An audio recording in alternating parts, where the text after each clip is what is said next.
Chromosomes. Little strands of nucleic acids and proteins are the fundamental genetic instructions that tell us who we are at birth. Most people are born with 46 chromosomes, but each year in the United States, about 6,000 people are born with an extra chromosome, making them a person with Down syndrome. If you've ever encountered someone with Down syndrome, you know that they are some of the kindest, most joyful people you will ever meet. They truly have something extra. My name is Lisa Nichols, and I have spent the last 24 years as both the CEO of Technology Partners and as the mother to Allie. Allie has something extra in every sense of the word. I have been blessed to be by her side as she impacts everyone she meets. Through these two important roles as CEO and mother to Allie, I have witnessed countless life lessons that have fundamentally changed the way I look at the world. While you may not have an extra chromosome, every leader has something extra that defines who you are. Join me as I explore the something extra in leaders from all walks of life and discover how that difference in each of them has made a difference in their companies, their families, their communities, and in themselves.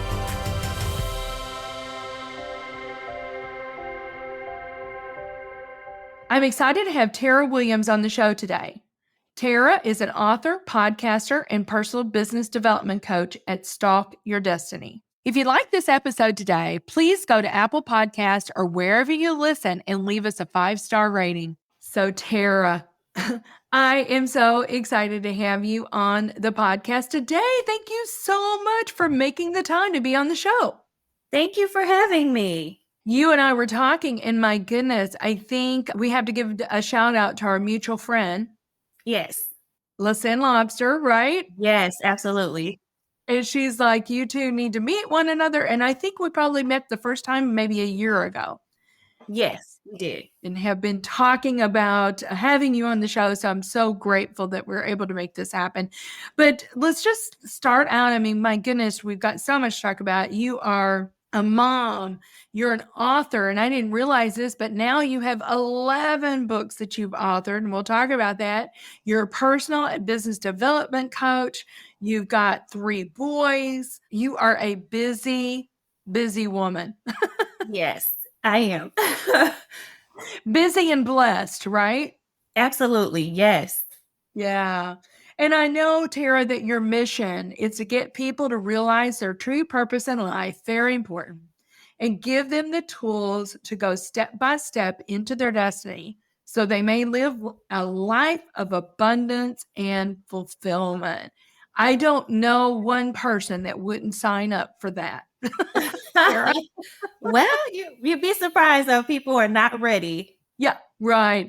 Yeah, I'm sure you have to be ready, right? You can't force people to want those things in life. But for me, I'm all in when I hear that. So, but I know, let's talk a little bit about how you grew up. I know that you grew up in St. Louis, so you're not a transplant. See, I'm a transplant. I grew up in Kentucky, in a small town, but we've been here for 38 years now. So I really do consider St. Louis my home. But you grew up here in St. Louis. Tell us a little bit about how you grew up. Well, I grew up here in St. Louis and moved around a lot. I started out in the Melville School District, transferred to the Normandy School District around 5th grade. I was very active in high school, very active in church.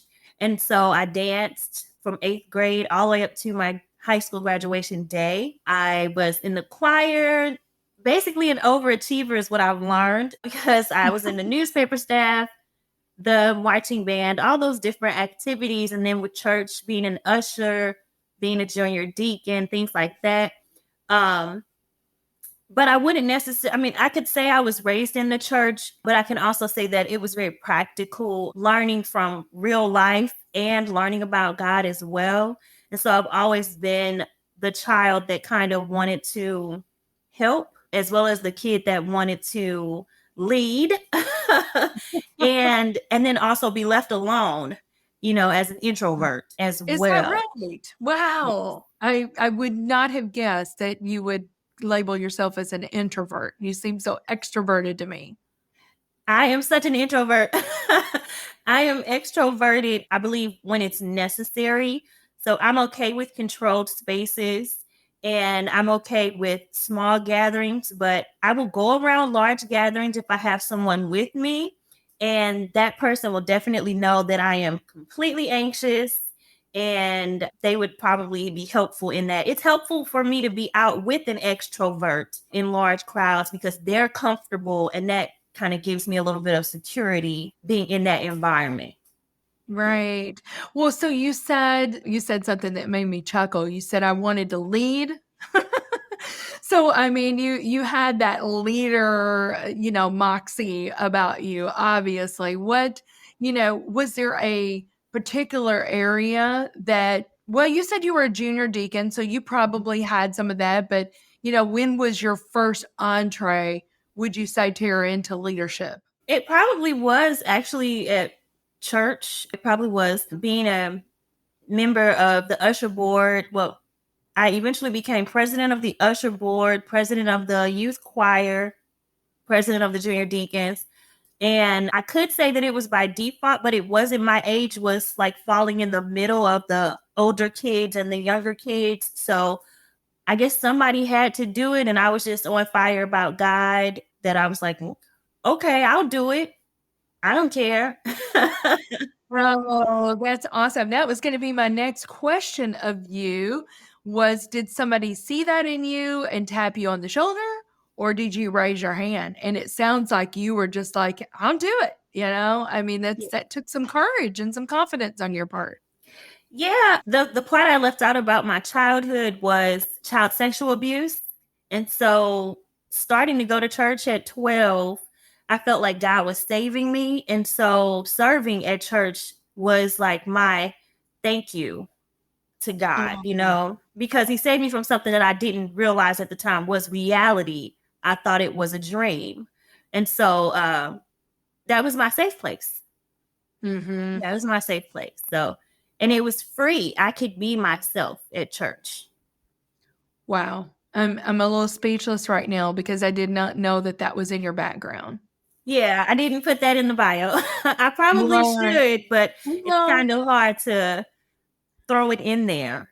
and I'm sure, Tara, you have had to do a lot of work around that. And obviously, your faith has helped you through that too. But wow, I mean, for our listeners that this could be their reality too, I mean, what would you say about that? I had no idea that was in your background. I would say be prepared to do the work because when I deal with clients and just individuals with mental health, it kind of always goes back to our childhood traumas. And for me, I didn't face mine or start to seek therapy until 20 years later from the first encounter. And even with that 20 years start, I still had to be very adamant about facing the pain. And so I would just say, usually the trials that we face in life, especially early on, prepare us for the triumphs that we achieve later in life, because now I can advocate for those people that have dealt with some similar things, which many, many people have surprisingly dealt with that. And I can let them know that's okay. You're okay. It didn't break you and it could have broken you, but it did not. And now, how are you going to help someone else? And with that, that's kind of how I got into with my community group, Tea Time with Tara, because I was seeking healing for myself. And in that, I gathered with God, my time with God, that you have a voice and it needs to be heard. And for me, that was the very first encounter I had with the enemy stealing my voice, because I believe that's where the introverted protective shield comes from, because you can see there's this big personality. And so I would just let the listeners know, don't shy away from being your authentic self and don't feel guilty for something you did not have control of or a choice in. You can be free from that. Yeah. And it does take a lot of hard work and dedication on your part. Yeah, and it's probably not a one and done thing, Tara. It's a process. It's definitely a process. It's definitely I've been in therapy since Well, I think I started group therapy 2014, but then I've been seeing a therapist regularly since 2016. And the work doesn't stop because there are things that still come up in your relationships, things that come up in your daily life, how you treat people, how you interact with people, that each level you have to face and deal with at that time. And most of the time, we run from those things like, I'm just not dealing with that today, or that's just my personality. And that's not true. This is something that either triggered you or that you adopted again as a protective shield. And we have to face that. And in our involvements, in our relationships, mostly is when it comes up, different parts of different things, or I don't like this because of this. And you really have to realize you don't like it because it causes you to be triggered. And then you have to face that trigger and be accountable for it, because the person around you can consider you, but if they don't know what's going on inside of you, then they don't know how to respond to what you need. And mostly, it's not their responsibility to do that. It's our responsibility to check ourselves when we have those moments and just figure out, like, pray about it, get some therapy, like, why do I feel like this, and address it. Mm-hmm. Mm-hmm. Wow. Well, thank you so much for your vulnerability. Seriously. Like I said, I'm still speechless. And I am sure, Tara, that with the number of listeners that we have, there are going to be people that are listening that this is really going to resonate with. Yeah. And they may have felt the shame or the guilt in thinking that it was their fault. And it's not their fault. But I love the hope, that you speak of. It is part of who you are, obviously, but you can move forward. And so I know you well enough to know that if there is a listener and they have this in their past and they've not felt free to talk about it, that you would be more than open, for somebody to Absolutely. reach out to you. And in fact, that's who you are. You want to help people. That's why you've authored 11 books, girl. So, To help people. Yes. I wake up daily to change lives. Yes. yes. And I mean, that is your higher purpose. And Yes. I love it. I love it. Wanted to talk to you a little bit. I chuckle at a few things. You call yourself a chaos coordinator. Yes. I chuckle at that. Yes. And I'm like, I need a chaos coordinator right now in my life. But you say you really challenge people to think better, do better, and live better lives. And I Yes. absolutely love that. And I think, you know what? I think you got the order right as well, because we do need to think better Yes. to do better, don't we, Tara? So what would you say about that? What would you say about being a chaos coordinator? I would say, well, I mean, first of all, I love being a chaos coordinator because most of the time people have this big mess of a life. And when people reach out to me, they're like, I have a lot going on and I'm pretty sure you're not going to handle it. And on the one end, I'm like, well, why did you call me if you think I can't handle it? And then on the other hand, I'm like, bring me your mess and then I'll make your plate. And so I'm able to lift the burden off of them because they come and they just blurt out things and they really think that it's going to be hard for me, and it's really not. For me, I'm able to identify the distorted thinking of what they have on their plate, identify what's missing, and then allow them, to, through talking, allow them to figure out what needs to be added here and how to make it realistic for themselves. So think better by problem solving, doing better by doing the action work to overcome, and then living a better life because you've identified what it takes, what you want, and then you do it. Mm-hmm. Mm-hmm. I love that. Bring me your mess and I'll make your plate. Yes. Because I can't stand chaos. I'm OCD. I cannot dwell in chaos, but I can help you fix yours and that's something else too. Mental health, it's such a stigma, but I utilized my labels as my strengths.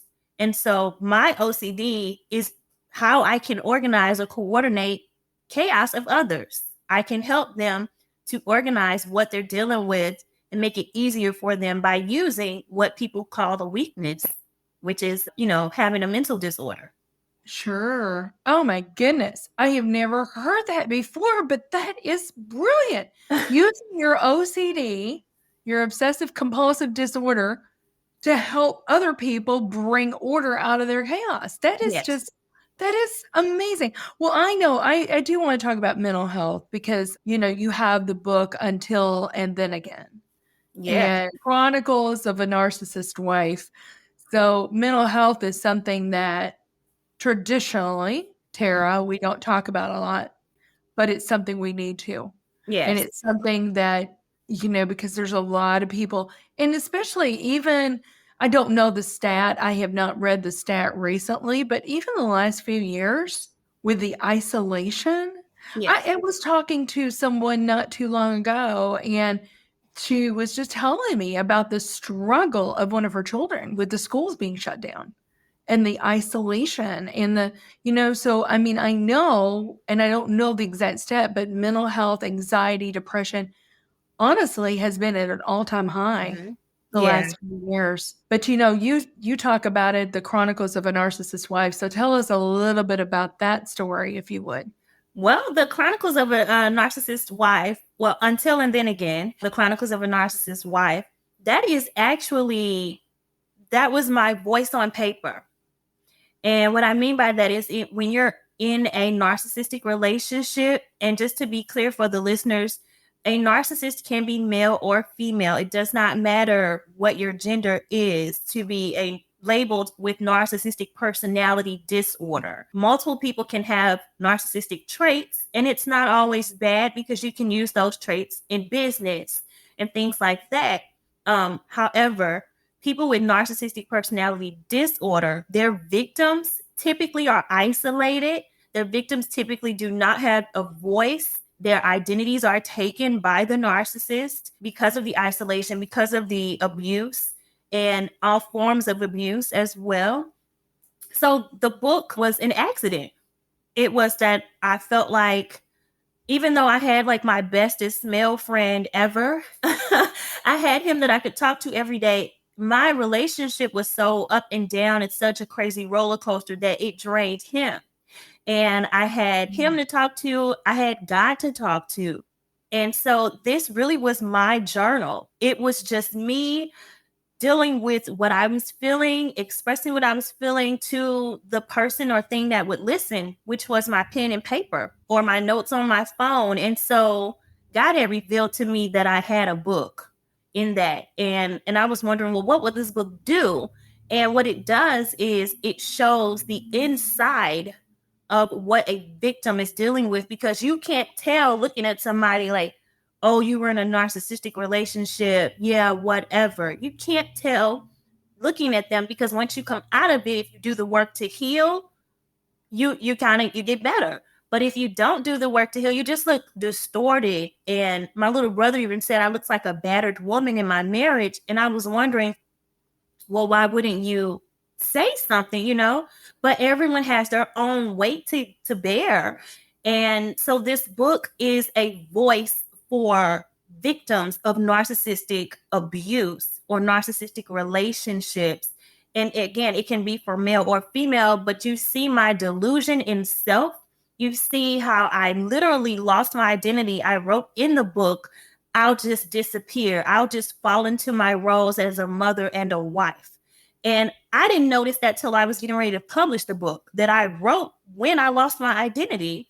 And so it's a really raw and very true. None of it was made up. It literally is my notes from my marriage to someone that has narcissistic personality disorder.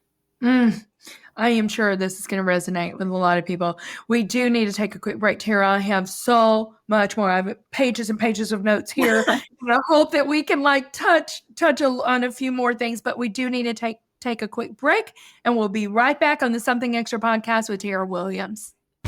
In business, the tendency is to seek out partners who are bigger, faster, stronger. When it comes to IT, you should be looking for smarter, faster, better. That's just what you'll find with the talented technologists at Technology Partners. Our experts develop custom solutions to tackle your most complex challenges, all to simplify your processes in the smartest, most efficient way possible. The time to be swift and nimble starts now. Go to technologypartners.net/solutions and see what's possible. So welcome back, everyone, to the Something Extra podcast with Tarah Williams. So Tarah, we left off talking about your book, Until and Then Again, Chronicles of a Narcissist Wife. If our listeners, if there's someone out there that's listening and they are sitting there going, wow, I think I'm a victim of a narcissistic relationship, but I don't know how to move forward from here. What would you say to that person? What do they do next? What you do next is, before you label it though, educate yourself. Educate yourself on mental health disorders. And I would say just start with the one that you think it is and ask for help in terms of seek therapy for yourself first, because a therapist can identify better what you're dealing with versus you just Googling it and trying to just be a Google doctor. No, seek actual help, because we do mislabel a lot of people as narcissistic, and that is not the case.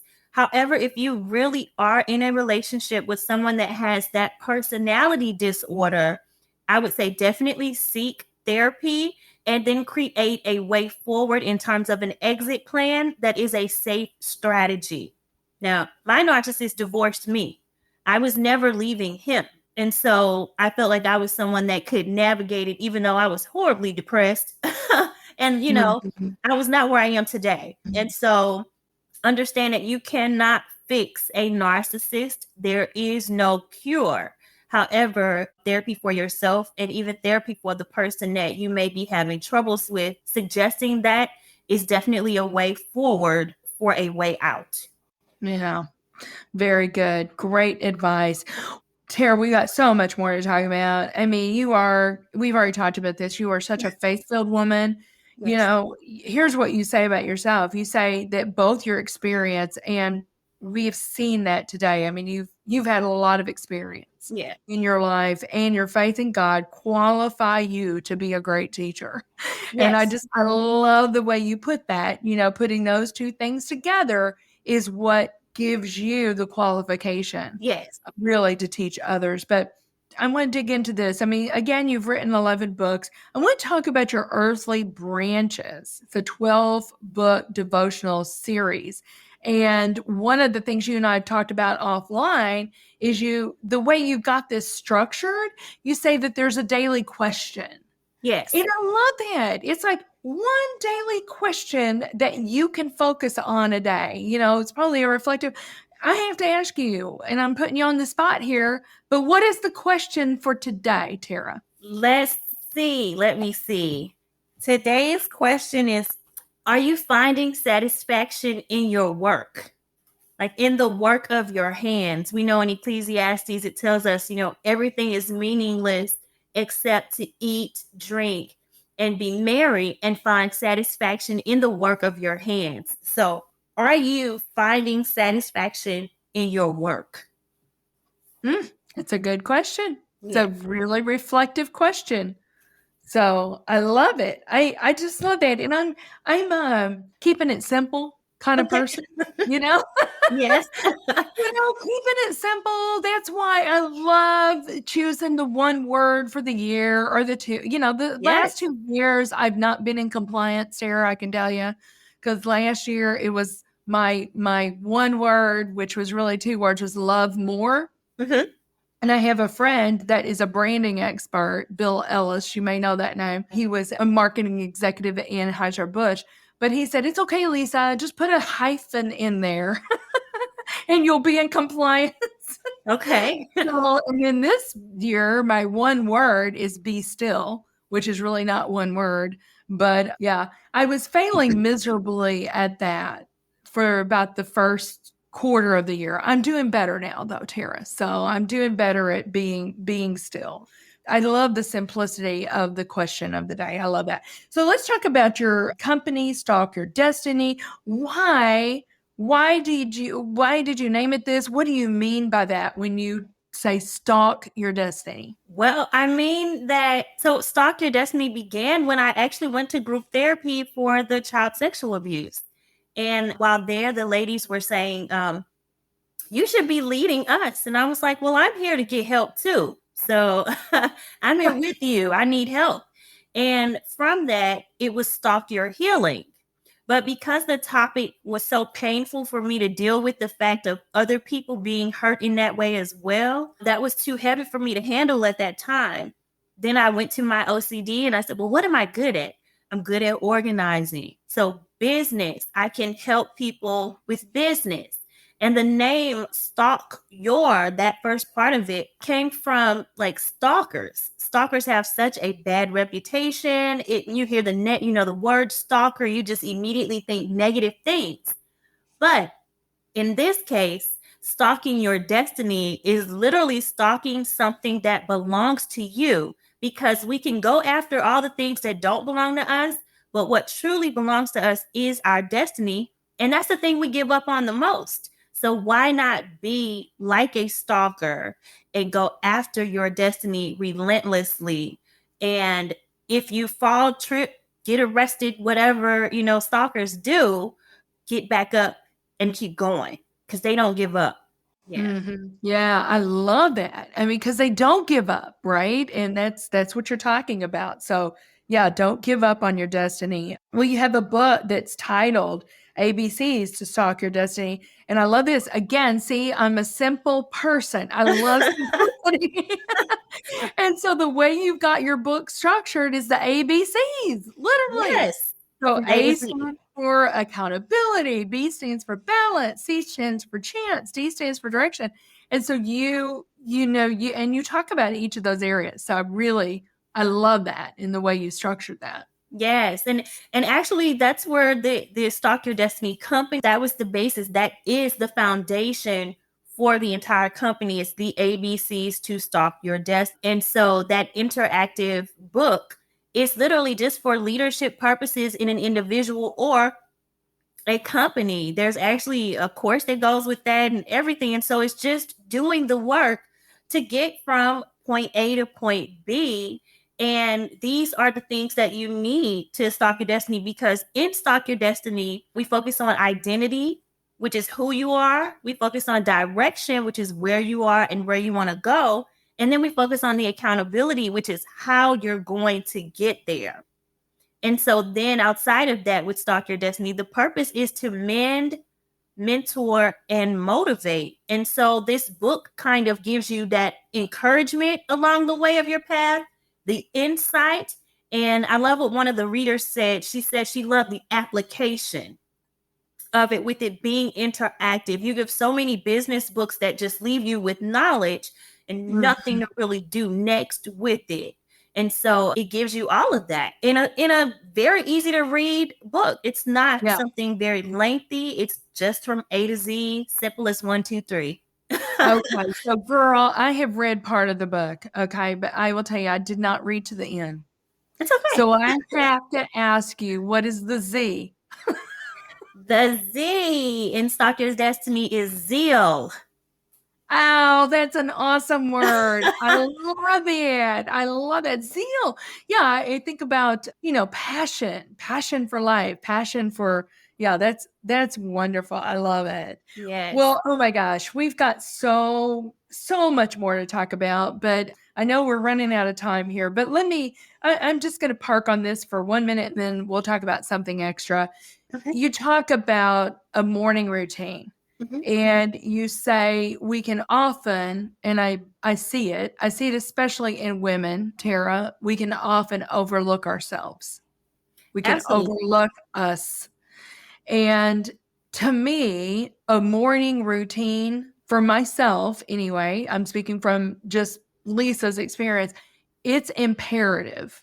Yes. That I have that or I'm going to be off. My stool is going to be wobbly that day. And I know you believe in that too. And you say, I've got to have a clear heart, a clear mind, a clear soul So how does Tara Williams, what is your morning routine? How do you get that clarity of mind, heart, and soul in the mornings? To be clear, I think that a morning routine, morning would be the quotational word, because it doesn't matter what time of day you do your routine. We get stuck in the morning part of it and think, well, I'm a night person or whatever. It doesn't matter, but your morning routine is something that's very, very important. My morning routine currently is not where I want it to be. However, it still contains everything I desire. That is quiet time when I first wake up, breathing, identifying areas of my body that still work, the systems of my body, movement, everything.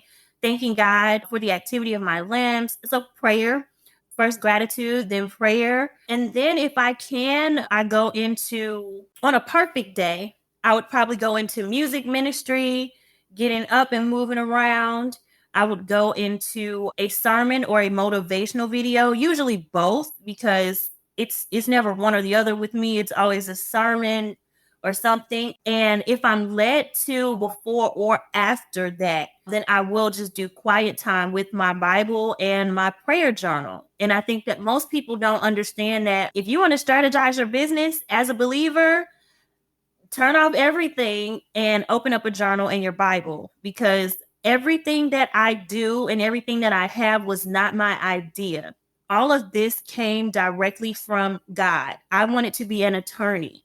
None of this was my idea. It all came from my time with God. That's the most important part of my morning routine.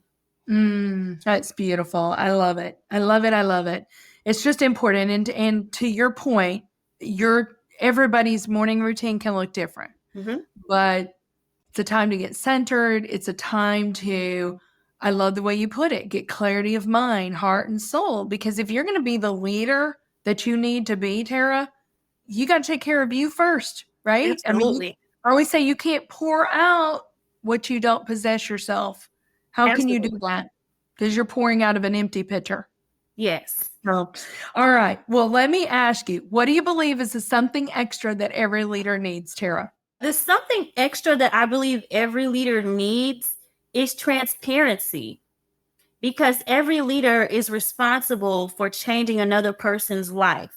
And if we do that with a mask on, then we're leading someone down the wrong path and we're not being real with them or ourselves. So I think the something extra we need is transparency and authenticity. Be your authentic self. I was nervous about today, and in my revealed journal that I have, my message for today was be you. There's nobody else like you in the earth. And so I was like, I can do that. And you did it beautifully. Thank Thank you so much for just being you today, because you're brilliant and you're awesome. And I just know that this episode is going to help our listeners. So, I know you're about helping people, and I know that the things that we've talked about today, Tara, I know are going to go out and help people. So thank you so much. So tell our listeners how they can get in touch with you, what's coming up that you're excited about, just how can they get involved? Okay, I can say this for people that are looking for growing their personal relationship with God and they don't know really which way to go, what to do. You can look into my Earthly Branches daily devotional series, because that can help you. It's separated into monthly devotionals, which is why there are currently 6 of the 12 published. You can, if you're looking for leadership growth in yourself, in your organization, you can purchase the ABCs to Stalk Your Destiny book. If you just need to read it, something that you can relate to, then there are other books as well. I have my This Love, His Love novel, which is about finding love God's way. I have my book Permeate, which is rants and lessons on life and love. And the Until and Then Again, Chronicles of a Narcissist's Wife. Those are informational and relational books that can still help to change your life and your mindset. All of my books, all of my products, because I have apparel, I have a line of planners and journals.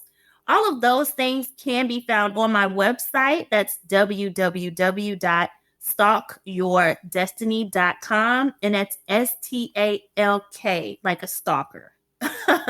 So you can find all of that on my website. And that's also the way you can connect with me is through the website or any Social media, Facebook, Instagram. I'm on LinkedIn, but I'm not really active on LinkedIn, but still messaging on those either through Tarah M. Williams or Stalk Your Destiny. Very good. Well, Tarah, thank you so much again. I so appreciate you making time to be on the show. This was so much fun for me. I feel like I've had a therapy session. So thank you so much. Thank you. I so appreciate it. And thank you. And I can't wait to see you in person soon so that we can give each other a big hug. Thank you. Me too. And actually, it's funny you said this felt like a therapy session for you. I was interviewed by PBS 9, and the producer said that interview felt like a therapy session for her as well, because I was letting people know that if you're depressed, it's okay to fight, and it's okay to eat a meal by yourself or find that time or that one thing you can do for you. Yeah. Awesome. Well, thank you again, Tarah, for making the time. Thank you. Thank you for listening to today's show. Something Extra with Lisa Nichols is a Technology Partners production. Copyright Technology Partners, Inc. 2019. For show notes or to reach Lisa, visit tpi.co/podcast. Don't forget to leave a review on Apple Podcasts, Google Play, or wherever you listen.